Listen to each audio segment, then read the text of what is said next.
Bienvenue sur un bel et sensuel épisode 51. Donc, t'as passé Noël. Maintenant, je te parle de consentement et dynamique familiale. Donc, vraiment, t'as des exemples tout frais dans ta tête, dans ton corps.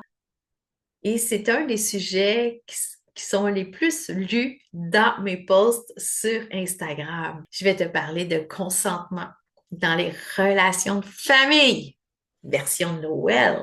Ensuite, le système des trois couleurs sur le consentement. Parce que même si ça fait partie de ta famille, les relations des fois ne sont pas très nettes. Surtout, présentement, tu es dans une période où il faut que tu ailles chez la belle-mère, il faut que j'aille chez ta mère, il faut que tu ailles chez voir grand-maman, il faut que tu ailles voir des amis parce que peut-être tu as été en des périodes d'isolement parce que tu travaillais beaucoup sur des projets comme entrepreneur et tout ça. Donc, il est possible que quand que je dis, quand que ta photo est apparue sur une bête de lait, donc dans les personnes disparues, que tu réémerges parce que là, tu as un petit creux, une petite accalmie ou tout simplement des vacances, c'est là que tu te donnes à fond. Donc, comment naviguer entre les soupers et les rencontres amicales ou familiales? Et aussi apprendre à se choisir malgré la loyauté familiale. Parce que oui, on a énormément de croyances sur ce point. Alors, c'est ça qu'on parle aujourd'hui dans l'épisode 51. Donc, je te retrouve impatiemment après l'intro. Bienvenue dans Rebelle et Sensuelle, le podcast où l'on explore ensemble les chemins de la sensualité, de la sexualité consciente et de la libération émotionnelle par le corps. Je suis Geneviève Bessette, libératrice de ta sensualité par ton corps. Ici, chaque semaine, je t'invite à ralentir, à ressentir, à oser descendre dans tes profondeurs. Parce que ta vérité, ton feu, ton désir ne se trouve pas dans ce qu'on t'a appris à faire, mais dans ce que ton corps a toujours su. On parle d'émotions tabous, blocage sexuel, héritage invisible et révolte douce. T'es pas ici pour faire semblant, t'es ici pour te retrouver. Et ça, c'est déjà une forme de rébellion. Alors, le consentement, quand j'en parle, je veux dire, ça titille les oreilles de beaucoup, beaucoup de monde parce qu'on pense juste au consentement sexuel. On parle de relations toxiques, donc tout ce qui a trait avec notre intimité, mais on ne pense pas que ça peut aller beaucoup plus loin. Donc, si tu as écouté mon dernier épisode, je te parlais aussi en diagonale de certaines choses qui vont se retrouver plus profondément dans cet épisode-ci. Alors, le consentement dans les relations familiales. Oh, peut-être que tu as vécu que je suis obligée d'aller voir grand-maman parce que il en reste moins devant qu'il y en avait derrière. Donc, au cas où qu'il arrive de quoi, grand-maman? Il y a aussi aller voir ton frère, ta sœur ou tes cousins, tes cousines, parce que c'est Noël et Noël rime avec famille. Donc, il y a beaucoup de choses qui riment avec ces rassemblements. Et même si ça fait partie de ta famille, le consentement, là, ce n'est pas juste sexuel. Tu as peut-être arrivé chez des amis ou surtout dans ta famille, ou tu as peut-être un oncle qui dit Hey, ça te tente de prendre une autre bière? Tiens, tiens, tiens, regarde, prends ça.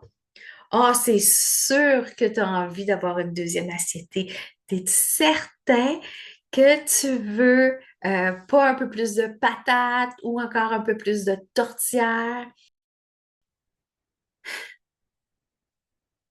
Ou, ouais, ta tante te dit. Tu as gagné un peu de poids, hein? Ça a été profitable cette année, hein? T'as-tu oublié de t'entraîner? Comme tu vois que le consentement, c'est pas juste sexuel, mais ça se retrouve partout.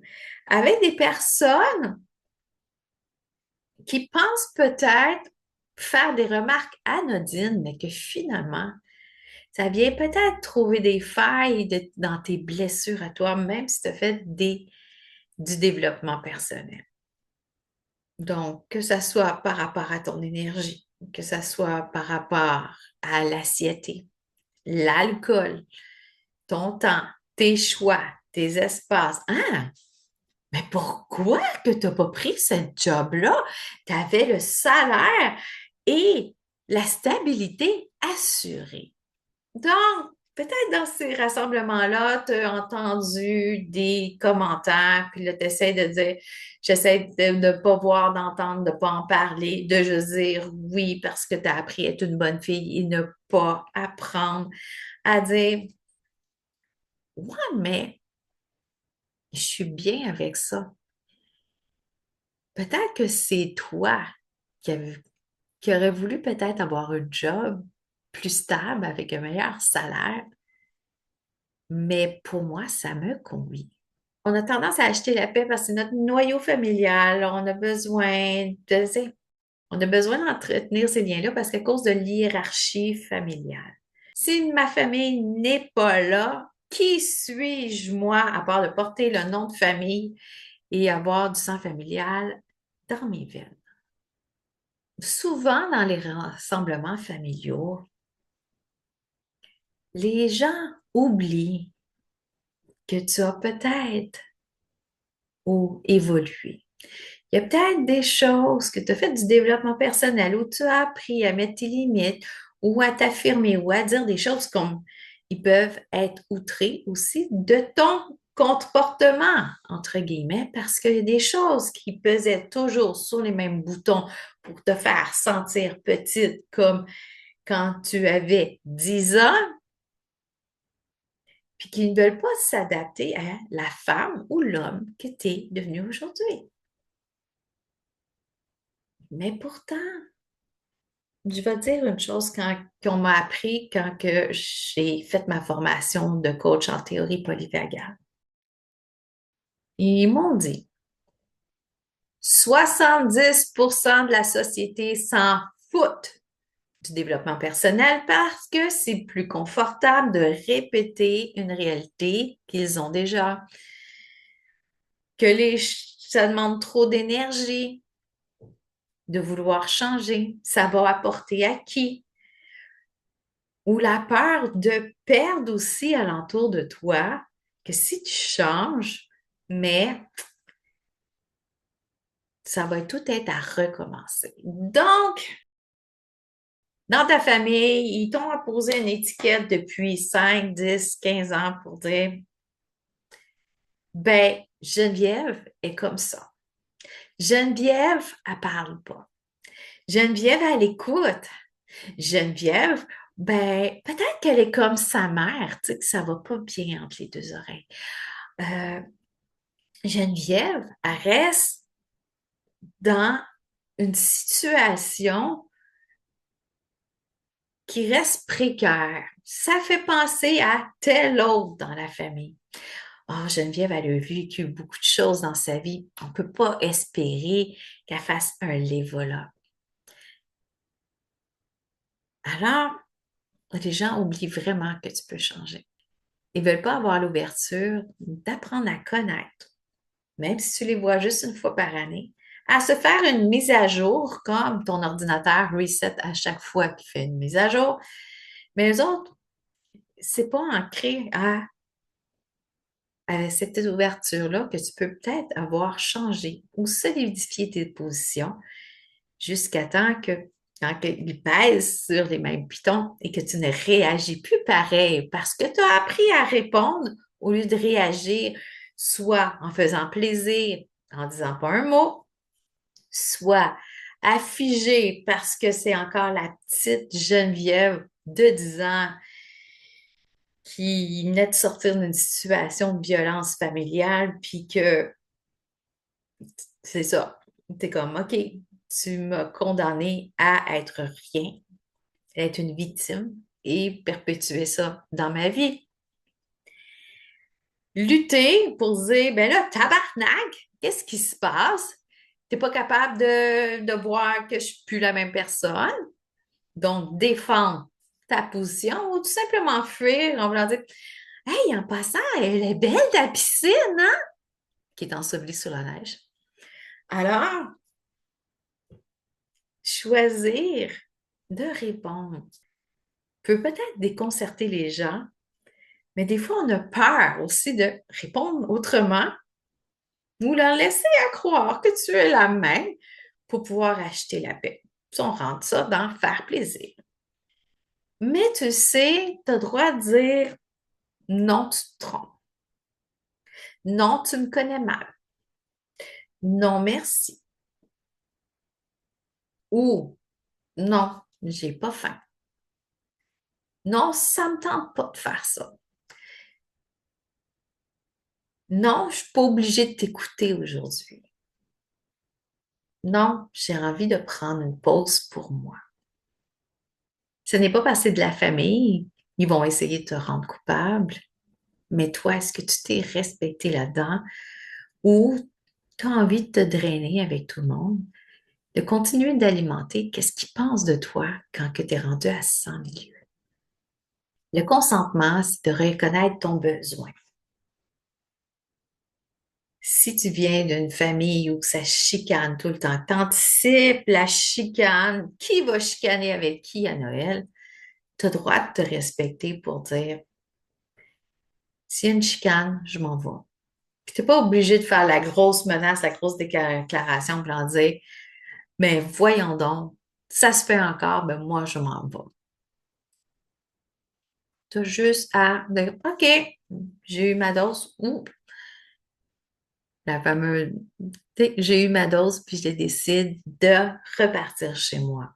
Ou tout simplement, tu décides de ne pas y aller. On peut-tu se prendre un autre moment, peut-être un plus petit caucus pour pouvoir discuter au lieu que tu restes là en tant que spectateur, spectatrice, pendant que les autres se vantent de leur voyage, puis toi, t'arrives à peine à t'en sortir, que ton projet est encore en start-up, que tu peux être content pour eux autres. Mais si ça te rend mal à l'aise, que tu sens de la compétition ou que tout simplement d'avoir des conversations stériles de ben c'est ça, mon ex me l'a lavé, parti avec les enfants. C'est censé être une période de réjouissance. Si tu veux une thérapie, pas besoin d'aller dans le party de Noël pour ça. Pour te faire plaindre si tu as besoin d'avoir un auditoire. Donc, c'est de rapprendre tes besoins pour dire, OK, qu'est-ce que j'ai besoin de vivre ce Noël-là? Et est-ce que ce party-là va cocher ces besoins-là? Alors, c'est pour ça que je vais te parler de consentement. Consentement, oui, je parle au niveau familial, mais tu vas pouvoir l'élargir au niveau amical ou le rendre plus petit avec le côté plus personnel, intime, relationnel. Que ce soit tes amis proches ou que ce soit ton conjoint, conjointe ou tes partenaires, si tu es polyamoureux ou libertin.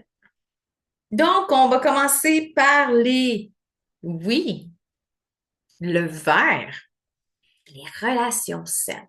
Comme ça, tu vas pouvoir évaluer le type de relation qui t'entoure. Comme j'ai dit dans l'autre épisode, j'ai dit, tu peux faire des nuages ou peu importe, tu écris leur nom des personnes qui t'entourent et qu'est-ce que ces personnes-là t'apportent. Est-ce que c'est plus de oui ou est-ce que c'est comme tu me draines mon énergie, mais pourquoi tu restes là? Donc, on va l'étendre à toutes les relations. Donc, les relations saines, c'est ces personnes-là qui respectent tes choix sans résister. Dans mon cas,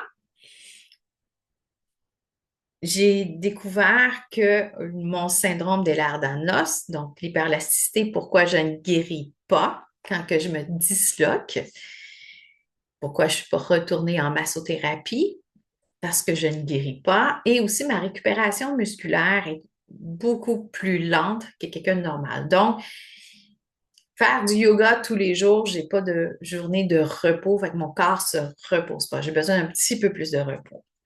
Ce qui a un effet aussi sur mes intestins. Donc, c'est pour ça que je faisais des plaques parce que le monde ne me croyait pas que je suis intolérante au gluten, j'ai pas de tests médicaux, j'ai pas ci, j'ai pas ça. Puis, quand que j'ai regardé une vidéo qui citait une étude, c'est intimement relié aussi à ma perméabilité intestinale. Donc, j'étais en train de m'intoxiquer moi-même.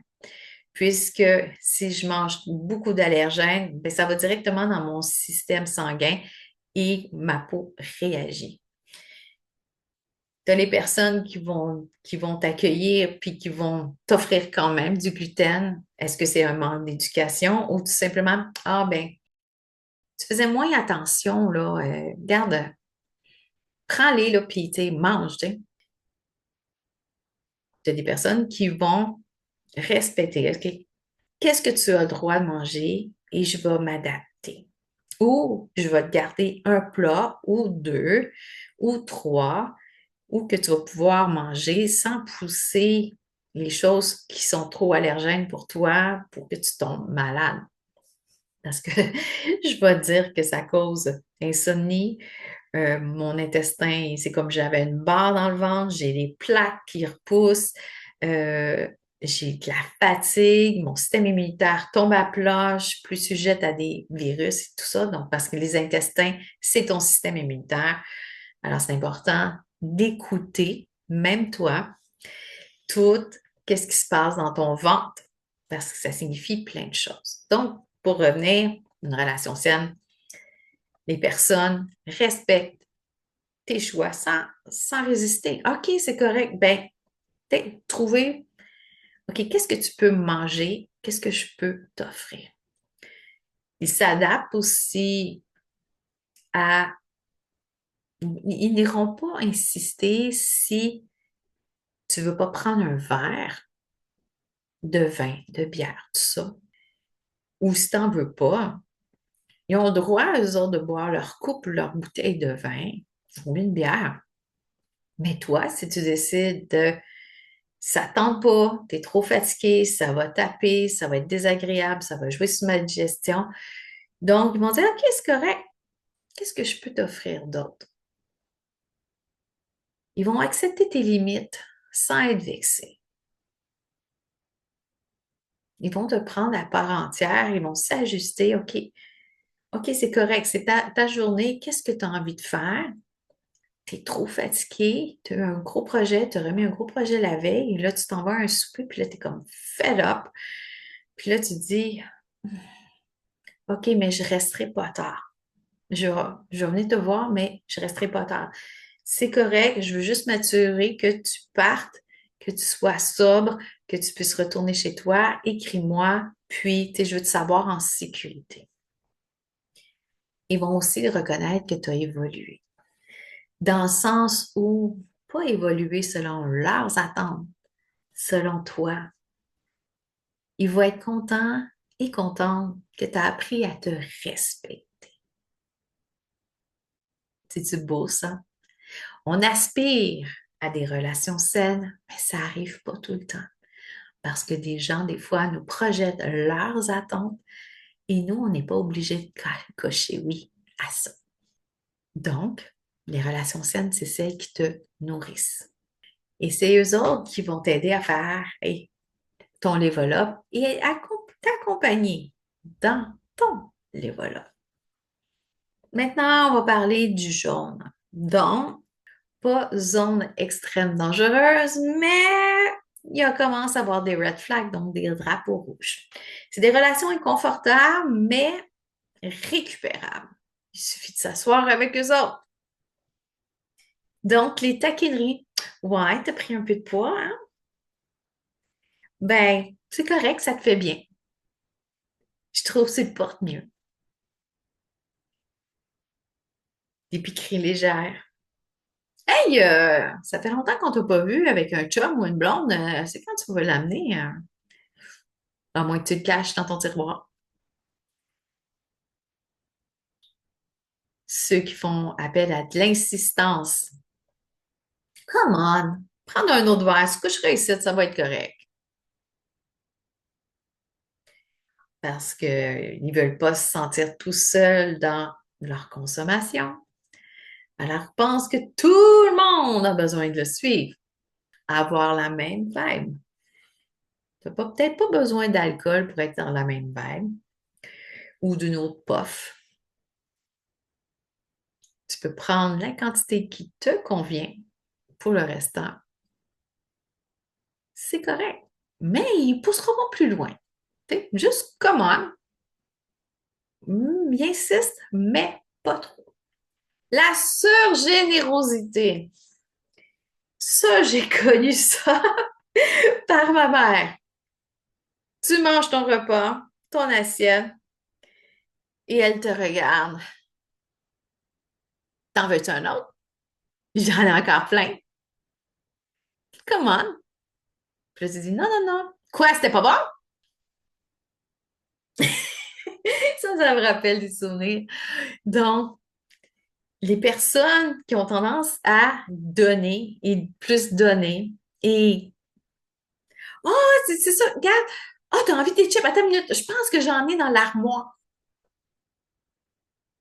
Savais-tu que ça, c'est un signe de trauma, la surgénérosité? On rentre ça dans faire plaisir. Donc, c'est grâce à leur générosité, et je me parle aussi, que tu vas te sentir plus accepté et surtout plus aimé.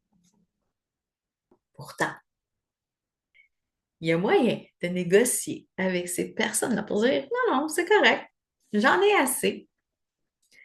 Pas à cause qu'on t'a taquiné par rapport à ton poids, mais tout simplement parce que t'as plus faim, c'est tout. Pas besoin d'expliquer le midi à 14 heures. Tous les sous-entendus. Oh my God, tu dois peut-être avoir entendu ça hier ou avant-hier. Toi, là, t'es rendu différente. OK. Toi, tu te prends donc bien au sérieux. OK.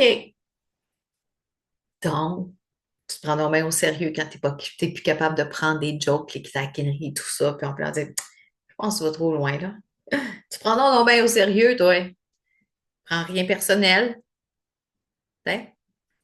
Fait que, il essaye de désamorcer, de se déculpabiliser en t'envoyant ça dans la face. Pourtant, non, non, c'est correct. T'es donc bien rendu différente. Comme j'ai été dit, quand j'ai fait ma formation, 70% de la population ne fera pas de développement personnel, alors seulement 30% vont peut-être ouvrir un livre et ceux qui vont passer à l'action, mais c'est encore un peu plus petit. Alors, on ne peut pas s'attendre que tout le monde évolue, même si on est en 2025, même avec l'arrivée de IA et tout le kit, les gens aiment bien leur même pantoufle. Alors, c'est les réflexes. OK, telle personne. OK, mais Geneviève, OK, elle est introvertie. Elle a vécu beaucoup de choses, donc ça se peut qu'elle se plaigne comme sa mère. Euh, ouais, il va falloir faire attention à ça. Ouais, elle a parti une business, mais elle s'est blessée. Pauvre Geneviève. Elle s'en remettra pas, elle ne sera pas capable de, tu sais, de reprendre le dessus. Alors, les étiquettes comme ça, ben, quand on dit que tu es donc bien différente, mais c'est parce que les étiquettes ne collent plus sur toi, là. Tu as décidé de faire ton propre développement. C'est peut-être trop demandant pour mon oncle Serge de se mettre à jour comme ton ordinateur se met à jour avec une nouvelle installation de Windows qui prend 5 minutes à chaque fois. Alors, n'oublie pas que les gens projettent leur manque, qui peut être aussi, sans te vanter, ils sont peut-être inspirés par toi, mais ils n'ont pas les outils, les moyens de eux autres faire leur développement parce qu'ils se considèrent trop vieux pour changer, trop exigeants, puis ça ne sert à rien parce qu'ils restent plus longtemps à vivre, and so on, and so on, and so on. Donc, c'est leur propre limite qui se limite et que toi, tu ne réponds plus aux étiquettes et c'est très correct. Ça peut paraître mal intentionné, mais pas tant que ça.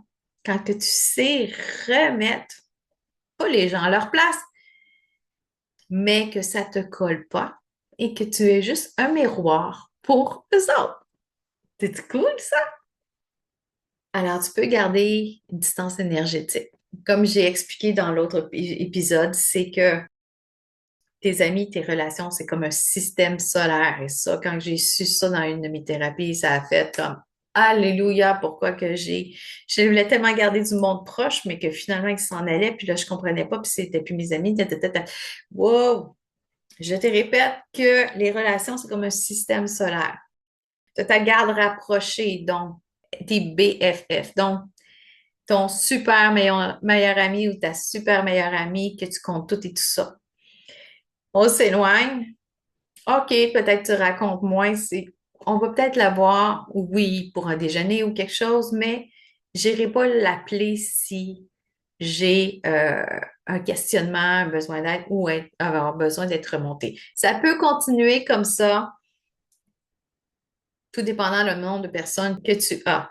Donc, refaire ton schéma. OK, telle personne, elle est bonne, pourquoi, quoi, je la mets où dans mon système solaire? Si tu ne l'as pas fait à l'épisode précédent, tu peux le faire maintenant aussi. Et tu vas apprendre que oui, tu as ta garde rapprochée. Ceux qui te donnent de l'énergie, mais plus ceux qui ne correspondent moins à tes valeurs, ton mode de vie et beaucoup d'autres critères, mais il va être un petit peu plus loin dans ton système solaire et tu peux garder une distance énergétique. Elle veut dire, OK, je dis, mais pas tout. C'est correct. C'est une façon de t'auto-protéger. Autant que tu peux mettre des pierres, des parfums et tout ça pour faire ta bulle aussi. Donc, ce n'est pas parce que c'est ta famille que tu devras avoir justement être dans ta garde rapprochée. Et on a les red flags, donc le code rouge dans les relations plus toxiques et irrespectueuses. Et ça, ce n'est pas juste au niveau familial, mais je souhaite que tu appliques cette théorie-là dans toutes tes relations dans ta vie. Parce que tu n'es pas obligé de subir tes relations. Ils sont là pour justement une interconnexion pour que tout le monde puisse s'épanouir à leur façon. Parce qu'on parle souvent que ceux qui ont les mêmes traumas vont vouloir se mettre ensemble, puis des fois, ben, ils sont juste comme la ligne du vieux poil, ils vont juste aller parler de leur tamalou et c'est correct. Les relations toxiques, donc les moqueries humiliantes. Ouais, ça paraît que tu vas avoir 50 ans, tes seins sont pas mal cantants. OK, en public. OK. Réouverture des blessures du passé. Hey, t'en rappelles-tu que t'as embrassé ton cousin quand t'avais 6 ans, puis t'avais vraiment un kick dessus, hein? Hmm, ouais. Mais au niveau de ton développement sexuel, ben, c'est quelque chose qui est peut-être arrivé. Et puis, ça a-tu tué quelqu'un? Pas tout. Ou on sait donc bien, hein, avec qu'est-ce que tu as vécu, on peut pas espérer mieux. Toi, ou qui voudrait toi, après avoir vécu une agression sexuelle, que tu fais des jobs bizarres et que tu n'as aucune stabilité? Une chance que je suis là, hein? Ça, c'est un gros red flag.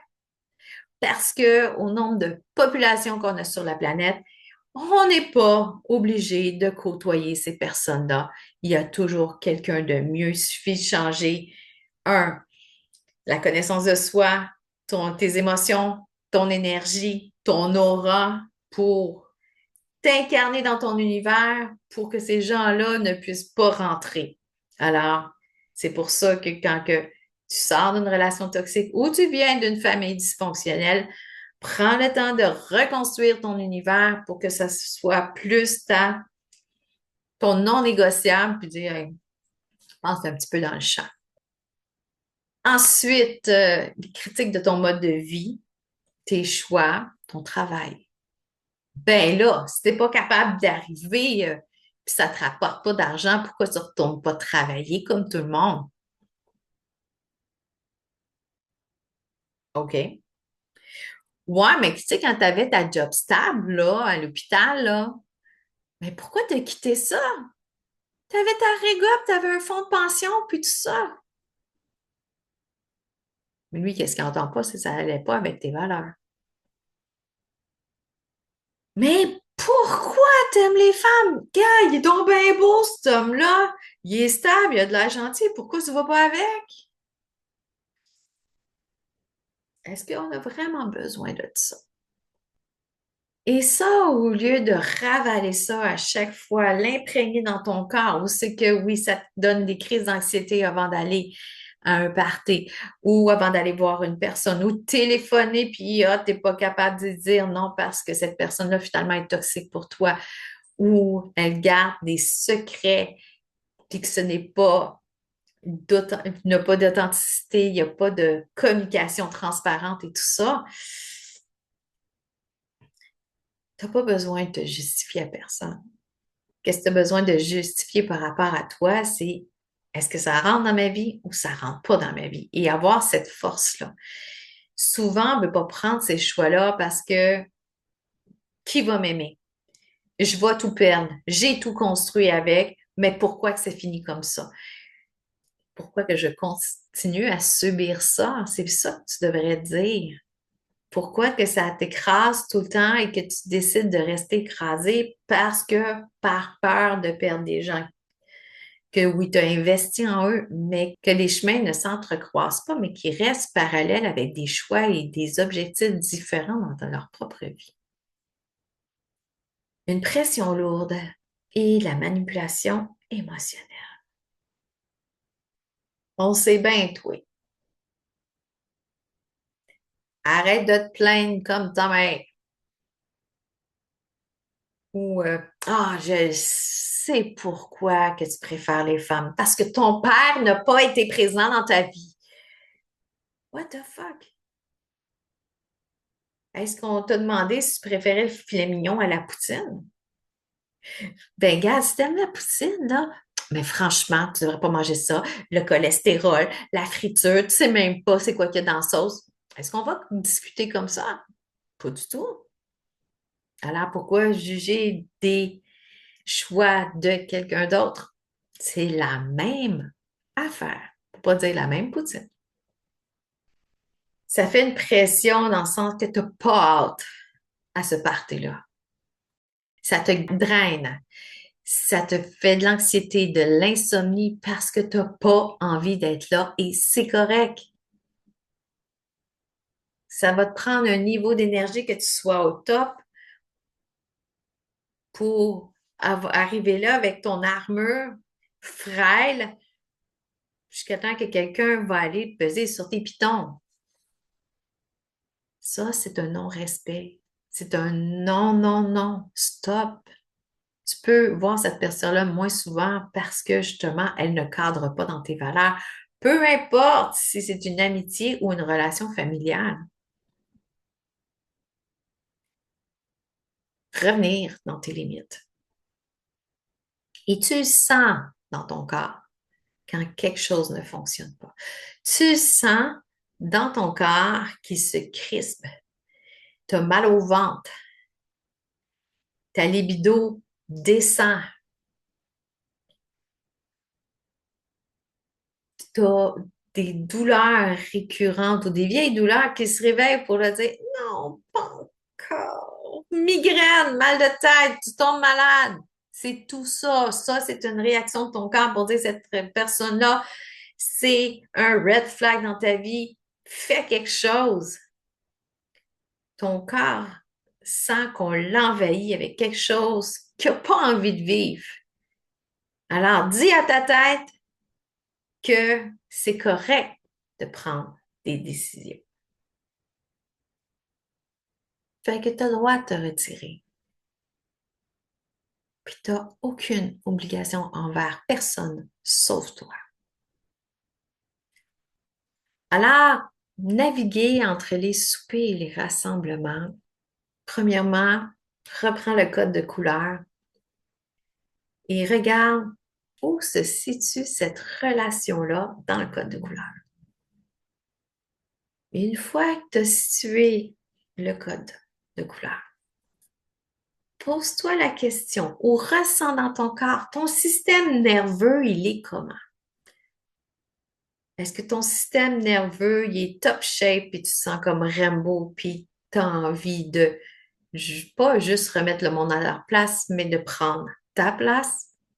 Ou tu es encore dans le surcharge avant la tempête, comme j'ai dit dans le dernier épisode, où tu te sens comme fragile un peu, donc tu vas choisir, OK, comment que je me sens, ma respiration, comment qu'elle est, mes tensions, comment qu'elles sont, mon sommeil, est-ce qu'il est affecté, ou ta gestion aussi, tout ça, il est un système somatique qui te dit, off, comment je me sens? Même si ta tête te fait croire, ouais, ouais, ouais, je me sens bien. Non, ton corps, là, il dit totalement une autre histoire. Alors avant de te présenter dans ces rencontres-là, je te dis pas ça de faire ça du jour au lendemain ou de regretter de l'avoir fait la veille.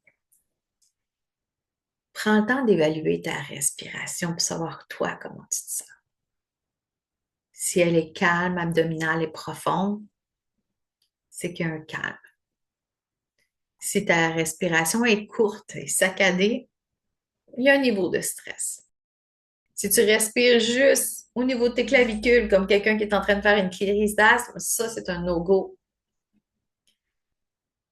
Alors, prends le temps, au moins 5-10 minutes. Tu peux être assis, tu peux être couché, mettre une main sur ton cœur, une main sur ton ventre, juste pour te réguler. Et ressentir. Et allonger ton inspire et rallonger encore plus ton expire pour amener un état de calme dans ton corps.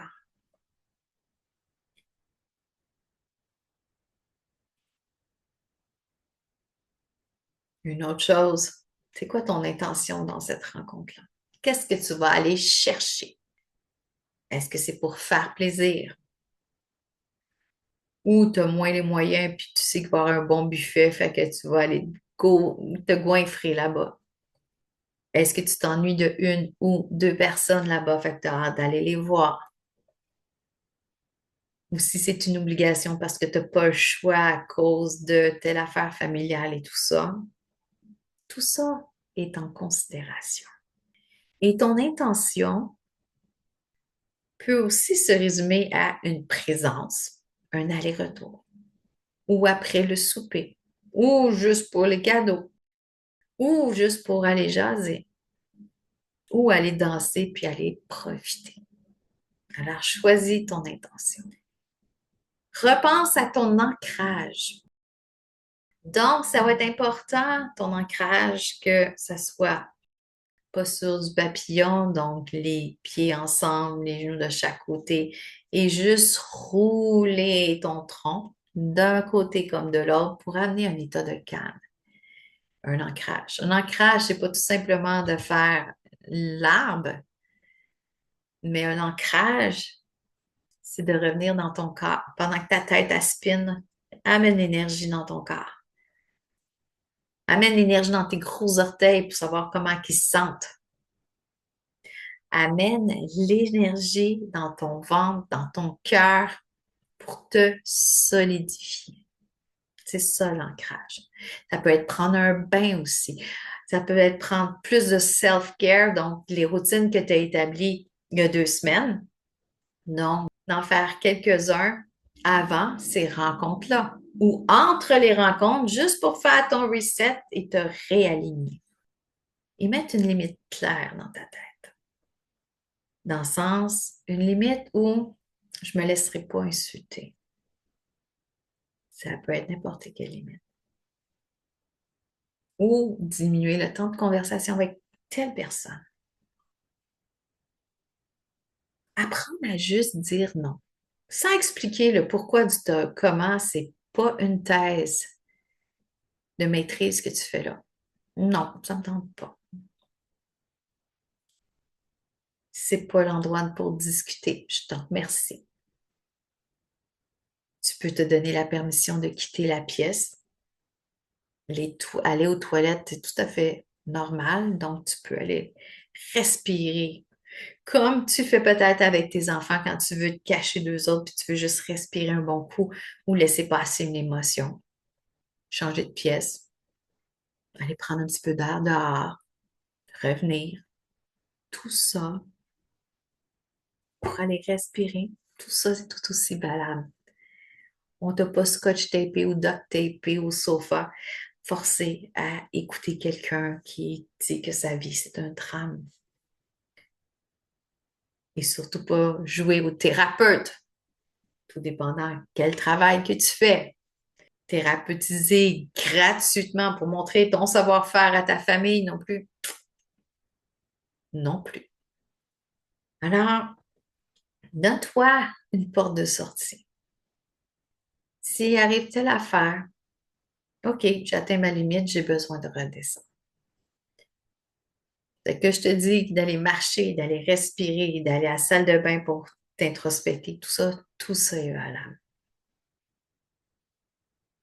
Tout ça pour revenir à toi. Et le dernier point, c'est se choisir malgré la loyauté familiale. La famille n'a pas tous les droits. Ce n'est pas parce que tu es la plus jeune de la famille, ce n'est pas parce que tu es l'aîné puis que tu dois montrer l'exemple, ce n'est pas parce que tu es, la fille aînée de quelqu'un qui a prospéré, puis toi, ben, tu as choisi une autre voie. Tu peux aussi avoir un accès limité à ta famille, c'est correct. Mettre ses limites, mettre un cadre. Avec toi, j'ai pas envie de parler de ça. Te donner le droit de ne pas avoir à répéter. T'es pas un prof d'école qui répète sans cesse. T'es pas un prof d'école qui va te dire, ben oui, mais moi, je suis plus là. Je suis plus la personne que l'année passée. Je suis plus la même personne que j'avais 10 ans, puis je m'en vais sur 50 cette année. Décroche. Puis la croissance personnelle, c'est pas une menace pour personne. Parce que c'est toi qu'elle concerne, puis c'est ton besoin que tu avais eu besoin de faire un level up pour pouvoir mieux t'habiter, pour être mieux, pour être libre, pour être plus indépendant, pour être plus autonome. Tandis que les autres de ta famille, ils ont d'autres moyens ou ils sont très bien comme ils sont dans leur stabilité, en apparence très heureuses, mais peut-être en dedans, ils ont leurs démons, puis c'est correct. C'est des choix à toi. Et dans une famille, le monde ne sont pas obligés de te suivre non plus. Puis te choisir, ça ne veut pas dire rejeter les autres. Ça veut juste dire respecter ton corps et ton rythme. Que ce soit dans tes relations personnelles, quand tu sais que tu es dans un développement personnel, puis tu es déjà en couple, puis à un moment donné, ben, il y en a un qui se monte, toi tu montes l'échelle, l'autre personne reste en bas. Des fois, c'est à se questionner. Ça peut être la même chose pour ma tante, ton oncle, ta grand-mère, que eux autres n'avaient pas accès à ça, ou ils n'ont pas envie, et c'est correct. Tu te choisis toi. Ça ne veut pas dire de les rejeter. Ça veut juste dire que tu me prends comme je suis, sinon, mais si ça ne marche pas, ben, pense à ton système solaire.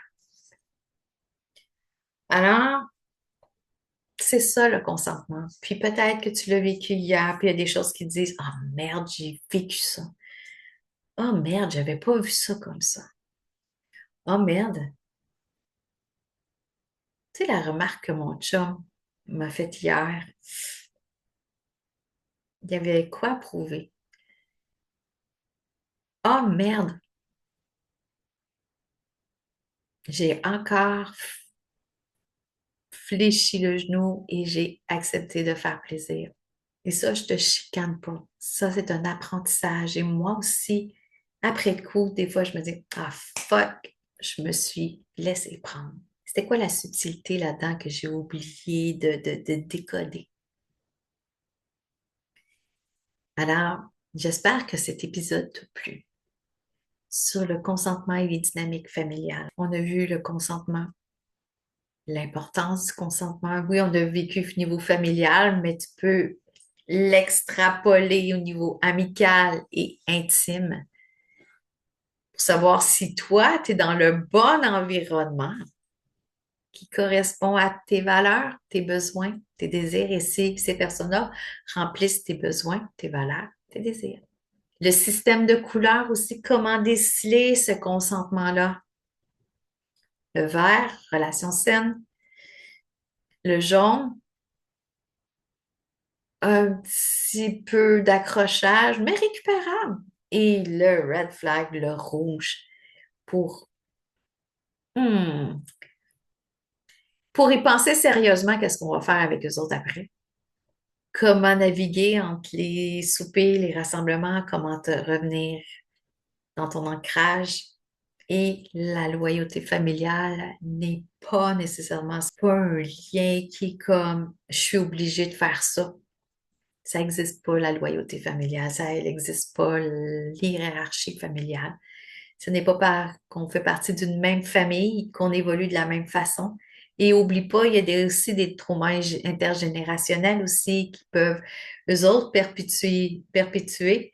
Et toi, tu décides de reprendre ton bâton du pouvoir. Donc, c'est toutes des choses que, oui, après coup, qu'on peut reconsidérer et aller travailler à travers ton corps dans des accompagnements que j'offre avec plusieurs formules pour que tu puisses revenir dans ton somatique, dans ton corps, dans ta respiration, dans ton ancrage, puis voir est-ce que c'est vraiment moi qui réponds ou je réagis encore à une vieille blessure ou une ancienne version de moi. Alors, partage cet épisode-là à une amie qui en aurait besoin, qui a peut-être vécu un sale quart d'heure à Noël. Et ça va me faire plaisir que tu partages cet épisode-là pour donner de la visibilité si tu as besoin, si tu souhaites donner une note ou un commentaire sur ta plateforme préférée, c'est bienvenu. Et on se retrouve dans 2 semaines avec les tabous qui freinent ta sexualité. On recommence l'année en force. Alors, joyeuse fête, je t'embrasse et on se retrouve à très bientôt. Merci d'avoir été là, belle rebelle. Si cet épisode t'a parlé, je t'invite à le partager à une amie qui en aurait besoin ou à laisser une note dans l'application que tu utilises. Ça aide vraiment le podcast à rayonner et à toucher d'autres femmes comme toi.